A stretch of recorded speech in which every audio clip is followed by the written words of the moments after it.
அதை துடைத்து எறிவது தலைவனுடைய பண்பு. அடுத்ததாக தலைமை உரையை சிறப்பாக ஆற்ற வருகிறார் நம்முடைய ஆசிரியர் மதிப்புறு முனைவர் வரகுண பாண்டியன் ஐயா அவர்களை அன்போடு மேடைக்கு அழைக்கிறோம்.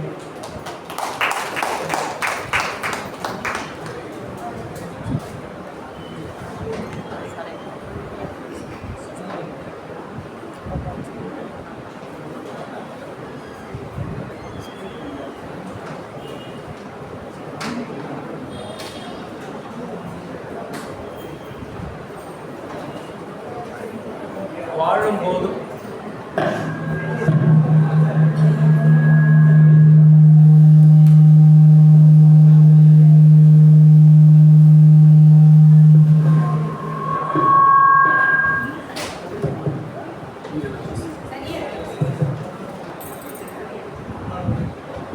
போதும் தமிழ் பேசி வாழ வேண்டும். இந்த மண்ணில் வீடும் போதும் தமிழ் பேசி வீழ வேண்டும்.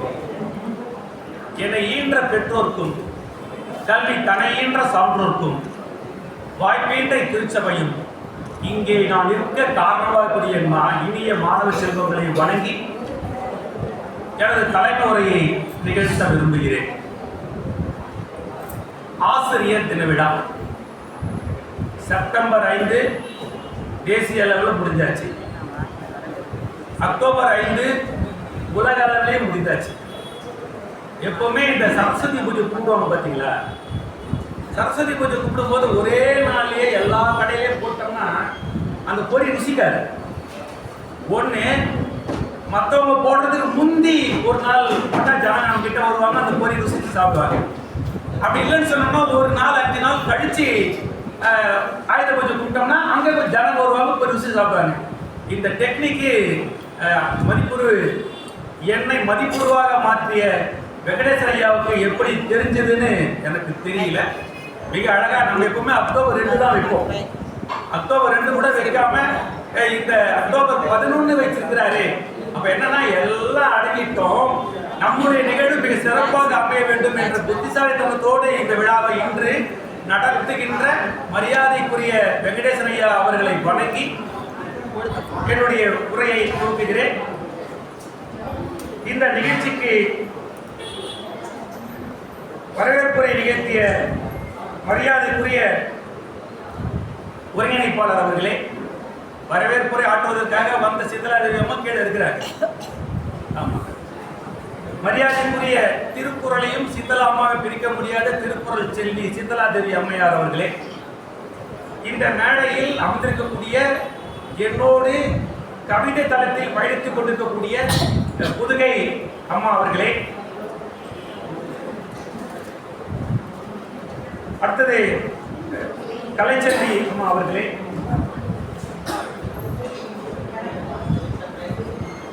இந்த நிகழ்ச்சியில் கலந்து கொண்டிருக்கக்கூடிய விருது பெற தகுதியுடைய நபர்களுக்கு பல்வேறு துறையில் குடியிருக்கக்கூடிய அத்துணை நல்ல உள்ளங்களே, உங்கள் அனைவருக்கும் என்னுடைய முதற்கண் வணக்கத்தினை தெரிவித்துக் கொள்கிறேன். ஆசிரியர் இது ஒரு போற்றப்பட்ட ஒரு மந்திர சொல். அப்ப நான் போற்றப்பட்டன்னு பாஸ்டர்ஸ்ல சொல்றேன். அப்ப நான் இந்த இப்ப நான் சொல்லல. அப்ப இந்த போற்றப்பட்ட இந்த மந்திர சொல் ஒரு ஊர்ல நடக்கக்கூடிய விஷயமா இருந்தாலும் இவர் இல்லாம அந்த விஷயம் கிடையாது. அது நல்ல நிகழ்வுகளாக இருந்தாலும் ஆசிரியருடைய பங்களிப்பு இருக்கும், அல்லது வேறு மாதிரியான நிகழ்வுகளாக இருந்தாலும் ஆசிரியருடைய பங்களிப்பு இருக்கும். அப்போ இந்த ஒரு ஆசிரியர் என்பவன் நம்ம குத்துருப்பாங்க. ஆசு புட்டலிரியன் மனமாசுகளை நீக்குபவர்கள் குத்துருக்கிறாங்க. பாடத்துல எழக்கூடிய சந்தேகங்களை களைவது என்ற ஒரு பெயரை வைத்திருந்தாலும் கூட பாடம் என்பது 4 சுவற்றுக்குள் நடத்தப்படுகின்ற பாடங்களா அல்லது 4 சுவற்றுக்கு வெளியே இந்த சமூகத்தில் அவர் வெற்றி அடைவதற்கான வழிமுறைகளா என்று பார்த்தோமையானால் உண்மையான ஆசிரியர் என்பவர்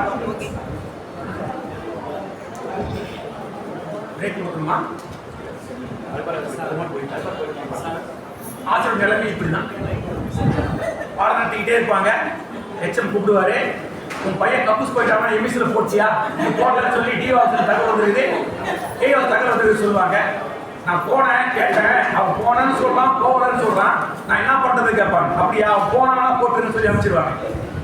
திருப்பி உட்காந்து பாட ஆரம்பிப்போம்.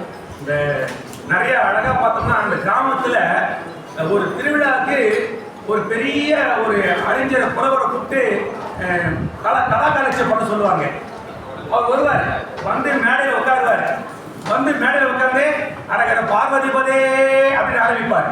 சரியா, சொல்லி முடிச்ச உடனே நான் இன்னைக்கு என்ன பேச போறது தெரியுமா அப்படின்னு சொல்லுவார்.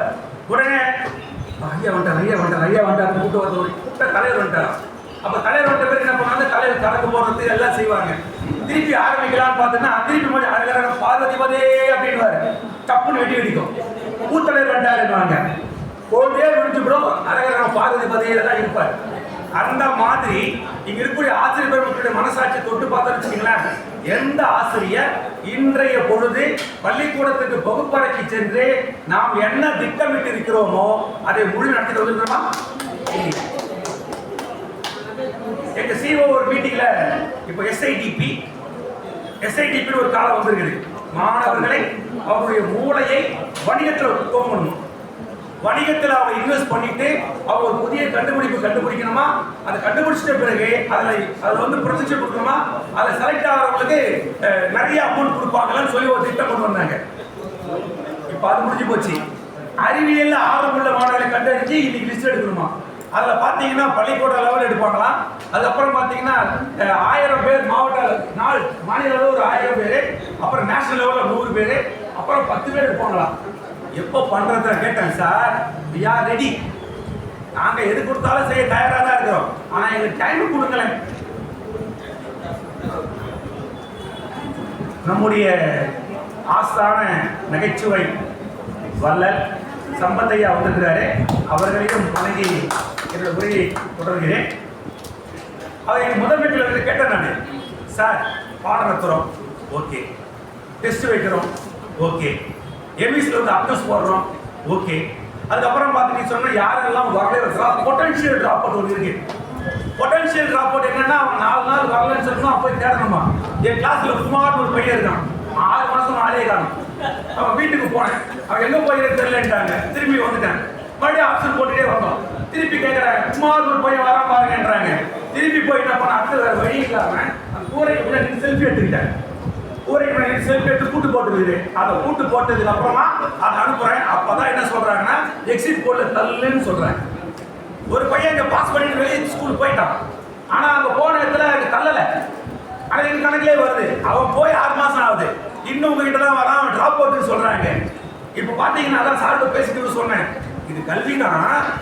இதுக்கு முந்தைய தமிழகத்தை ஆட்சி செய்த நிறைய முதல்வர்கள் இருந்தாலும் கூட குறிப்பிட்ட ஒரு கலைஞர் அவர்கிட்ட போய் கேட்பாங்க, டீச்சர்ஸ்க்கு ஏங்க ஆனர் பண்றீங்கன்னு கேட்பாங்க. அவர் சொல்லுவார், காலைல 9:30 மணிக்கு ஒரு பள்ளிக்கூடத்துக்குள்ளார வகுப்பறைக்குள்ளார ஒரு வாத்தியார் வந்துட்டு 4:30 மணிக்கு வெளியே போனார்னா அவர் பாக்கெட்டு வெறும் பாக்கெட்டோட போவார். அதனால தாங்க நான் டீச்சர்ஸ்க்கு மரியாதை கொடுத்து டீச்சர் செய்யறேன்னு சொல்றாங்க. அப்படிதான் நமக்கு வந்து ஸ்டேட் கமிஷன்லாம் மாற்றி கொடுத்த டாக்டர் கலைஞர். ஆனா என்னன்னா இப்போ 1 லட்சம் வாங்கிருக்காங்களா, 80,000 வாங்கிருக்காங்களா, அப்ப என்ன சொல்லிட்டாருன்னா இப்ப இருக்கிற கவர்மெண்ட் என்ன சொல்றாங்க அப்படின்னா எஜுகேஷன் செக்ரட்டரிலாம் 80,000 ரூபாயை பிரிக்கிறாங்க. ஒரு மாசத்துக்கு எத்தனை நாளாவது 2 மணி நேரத்தை பிரிக்கிறாங்க. அப்போ ஒரு நாளைக்கு நமக்கு 5 மணி நேரம் கணக்குன்னு சொன்னோம்னா 8 மணி நேரம் இருப்போம். 5 மணி நேரம் கற்பித்தல் பண்ணி அப்ப மீதிக்கு துட்டு லாஸ்ட் தானே போகுது. ஒரு கம்பெனியில 2 நேரம் வேலை செய்யலாம், ஆனா அவங்க இவ்வளவு தானே கிடைக்குது. இவங்க வந்து உள்ள வந்து போறாங்க, இவங்களுக்கு இவ்வளவு சம்பளமான்ற ஒரு கேள்வி எடுத்தது விளைவு தான் இன்னைக்கு கல்வித்துறை எங்க பயணிக்கிறது யாருக்குமே தெரியல. அமீபான்னு ஒரு உயிரினம் இருக்கும், அது எது தளம் தெரியாது, எது வாழும் தெரியாது. இன்றைக்கு இந்த கல்வித்துறை எப்படி பயணிக்கிறது என்பது யாருக்குமே தெரியல. எப்படிதான் போக போகுதுன்னு தெரியல. இது நல்லதுக்கா கெட்டதுக்கா தெரியல. இது ஒரு பக்கம் பார்த்தோம்னால கூட உலக நாடுகள் நம்ம நாடு வளர்ந்து வந்தாலும் இதை மட்டும்தான். உலகத்துல மிகப்பெரிய கார்பரேட் இந்தியா தான். இந்த இந்தியா போல சந்தை தான். உலகத்துல எது வித்தாலும் எது உற்பத்தி பண்ணாலும் விற்கக்கூடிய ஒரே நாடே இந்திய நாடு தான். அப்ப என்னன்னா எவ்வளவு கொடுத்தாலும் வாங்கிக்கோன்ற நாடு இந்த நாடு இருக்கிறதுனால மற்ற நாடுகள்ல பாத்தீங்கன்னா நிறைய படிச்சிருப்போம் இல்லையா, கேள்விப்பட்டிருப்போம். ஜப்பான்ல இப்படி பண்றாங்க, ஆஸ்திரேலியா இப்படி பண்றாங்க, பின்லாந்து டீச்சர்ஸ் எவ்வளவு மரியாதை கொடுக்குறாங்க. அப்புறம் பாத்தீங்கன்னா இந்த நாட்டில் ஐரோப்பியாவில் எகிப்து இப்படி கொடுக்குறாங்க சொல்றாங்க. இந்தியாவில் தமிழகத்தில் ஆசிரியர்கள் கூட மதிப்பதில்லை, மதிக்காத ஒரு சூழ்நிலை நாம் இன்றைக்கு வாழ்ந்து கொண்டிருக்கிறோம். இந்த சூழ்நிலையிலும் கிட்டத்தட்ட பார்த்தீங்கன்னு சொன்னா ஆண்டுதோறும் ஒரு நல்ல விஷயம் கூட செஞ்சாங்க. செப்டம்பர் 5 நல்ல ஆசிரியர் விருதுன்னு ஒரு சிஸ்டம் இருந்துச்சு. எங்க அம்மா வாங்கினாங்க.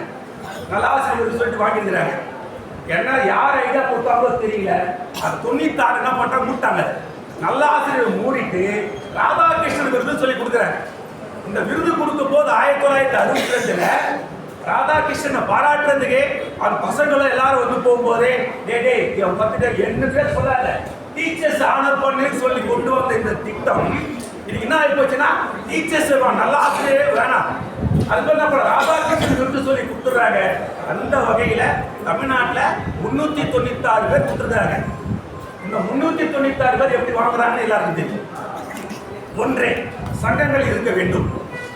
எப்படி இருக்குன்னா சங்கங்கள் இருக்கணும். நல்லாசிரியர் விருதுக்கு அரசால கொடுக்கப்பட்டாங்கன்னா ஒரு எது இருக்கணும், சங்கத்தில் ஏதாவது சங்கத்தில் இருக்கணும். ஒண்ணு. ரெண்டாவது, அதிகார நெருக்கமான தொடர்பு இருக்கணும். யார் ஒருத்தர் அதிகாரம் நெருக்கமான தொடர்பு வைத்திருக்கிறார்களோ அவர்களுக்கு மட்டுமே கிடைக்கும். நம்பர் 2. மூணாவது, ஏதாவது அரசியல எந்த அரசியல் ஆட்சி போனதோ அந்த அரசியல் நெருக்கமான உறவு இருக்க வேண்டும். இந்த அடிப்படையில் கொடுக்கப்படுகின்ற இந்த ராதாகிருஷ்ணன் விருதுவை நம்முடைய அமைப்பு, நம்முடைய மரியாதைக்குரிய உலக சாதனையாளர் ராதாகிருஷ்ணன் விருது சொல்லாதே நல்லாசிரியர் விருது தொடர்ச்சியா கொடுக்கிறாருன்னா என்னன்னா அரசாங்கத்தோட பார்வையில படாத நபர்கள், அரசாங்கத்தோட பார்வையில தெரியாத உடைப்புகளை கொண்ட ஆசிரியர் பெருமக்கள் அவர்களை எல்லாம் கண்டறிந்து இந்த விருது கொடுக்கறதுனாலதான். எப்பவுமே மரத்தோட வேர் வெளியே தெரியுது இல்லை, ஆனா வேர் இல்லாம மரம் இருக்கிறது கிடையாது. அப்ப யார் வேர் அப்படின்னு பார்த்தோம்னா இங்கே அமர்ந்திருக்கக்கூடிய பெரும்பாலான நபர்கள் நீங்கள், நாங்கள், அவர்கள், இவர்கள் மட்டுமே தேசத்தின் பேர்களாக இருக்கின்ற காரணத்தால் தான் கொஞ்சம் மாணவர்கள் மீது பாசம் வைத்திருக்கிறார்கள். இன்னைக்கு நான் பேசிட்டு இருக்கிறேன். அது காரணம் யாரு? என் ஸ்டூடெண்ட்ஸ் தான். என் ஸ்டூடெண்டே இல்லைன்னு சொன்னா நான் இங்கே வந்திருக்க முடியாது. கிட்டத்தட்ட என்னை அறிமுகப்பட்டு சொன்னாரு. ARC coordinator, NSS coordinator, science coordinator, மாவட்ட தலைவர், நிர்வாகி, சரியா தொடர்ச்சியாக 10 ஆண்டுகள் 100% தேர்ச்சி கொடுக்கக்கூடிய ஆசிரியர். கடைசியா ஒரு 4 வருஷத்துல மேக்ஸ்ல சென்டம், 10th ஆங்கிலத்து சென்டம், இவ்வளவு விஷயம் இருக்கிறது. அது மட்டும் இல்லாம ஒரு நாள் கூட விழிப்பெடுக்காமல் பள்ளிக்கூடத்துக்கு சென்று உறவினர்கள் விருது வாங்கினவனா. ஆனால் தமிழக அரசால் நான் இன்னும் போற்றப்படவில்லை, தமிழக அரசால் நான் இன்னும் கற்றுக்கொள்ளப்படவில்லை. அப்ப என்னை எல்லாரும் கேட்டாங்க, ஏங்க நான் 5வது வருஷமா அவார்டு வாங்குறேங்க, புதுவையில தமிழ் சங்கத்துல தமிழ்நாடு என்னை மறந்தாலும் கூட, தமிழகம் என்னை மறந்தாலும் கூட புதுவை தமிழ் சங்கம் என்னை மறப்பதில்லை. அந்த கொடுக்கிற விருதுல நான் தொடர்ச்சியா வாங்குற சொல்றேன். நான் இல்லை, நம்ம ஒரு இனம், நம்ம ஒரு சமம், நம்ம ஒரு குலம். அப்போ ஒரு ஆசிரியர் என்பது ஒரு சமூகத்தை கட்டமைக்கக்கூடிய ஒரு அடித்தளம் என்றால் இந்த ஆசிரியர்கள் மட்டுமே மாணவர்களை தன் வகுப்புக்குள் இருக்கக்கூடிய விஷயங்களை மட்டுமல்லாமல் வகுப்பை தாண்டி வாழ்க்கையை வெற்றி வரக்கூடிய விஷயங்களை செய்யக்கூடிய ஆசிரியர்களை உங்களை வணங்கிய உறவை தலைவர் நிறைவு செய்கிறேன். நன்றி, வணக்கம்.